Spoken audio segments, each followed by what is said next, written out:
He watched the meters tumble and understood that people would die. The voice belongs to the shift supervisor in the control room at Chernobyl. The stakes were immediate and absolute. This is in the control room beneath Reactor 4. This is about a safety test that stopped being a test. The team had prepared for a controlled experiment that required running the reactor at low power while a turbine coasted. Power was at stake. Procedure required a careful balance of coolant flow and control rod positions. The reactor had already been unstable that night because prior measures had left it weak and prone to sudden changes. They made a risky decision to proceed anyway. To hold the reactor at the low power needed for the test, operators withdrew an unusually large number of control rods and turned off several automatic protections. The plant's deputy chief engineer urged speed because the schedule and the bureaucracy behind it pushed everyone forward.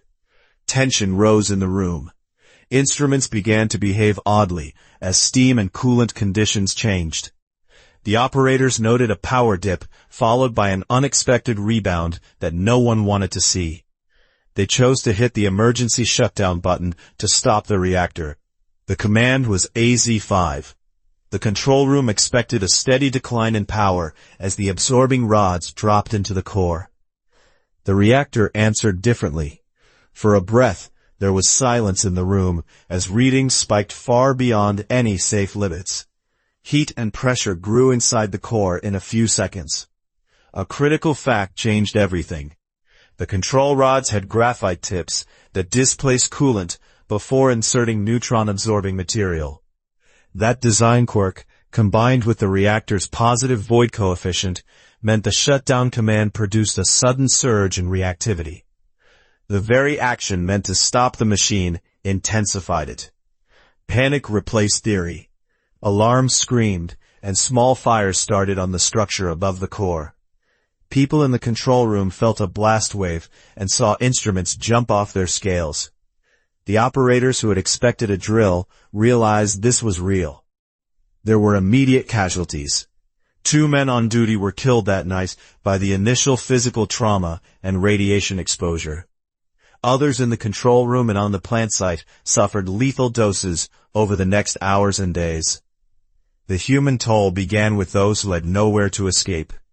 Orders were sent up and out. Firefighters arrived without full information and without protective gear. They battled blazes they did not understand were irradiated, and many of them died or became gravely ill within weeks.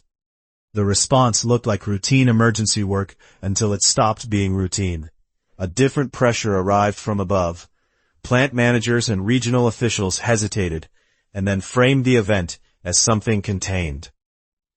The state apparatus delayed an honest public warning while the cloud of contamination moved with the wind.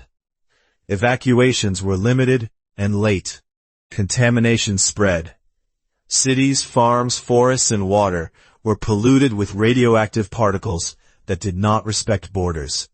Countries across Europe recorded fallout and began to ask how such a failure could happen inside a reactor design that continued to be used elsewhere. Nuclear authorities worldwide were forced to reassess safety margins they had assumed were adequate. The structural and political consequences were harsh. The reactor core had been fatally damaged and could not be restarted. Tens of thousands of people were displaced from homes in what became an exclusion zone. Confidence in Soviet industrial competence and secrecy suffered a lasting blow that would ripple through politics and public trust. The irreversible outcome was not just a ruined reactor and a scarred landscape.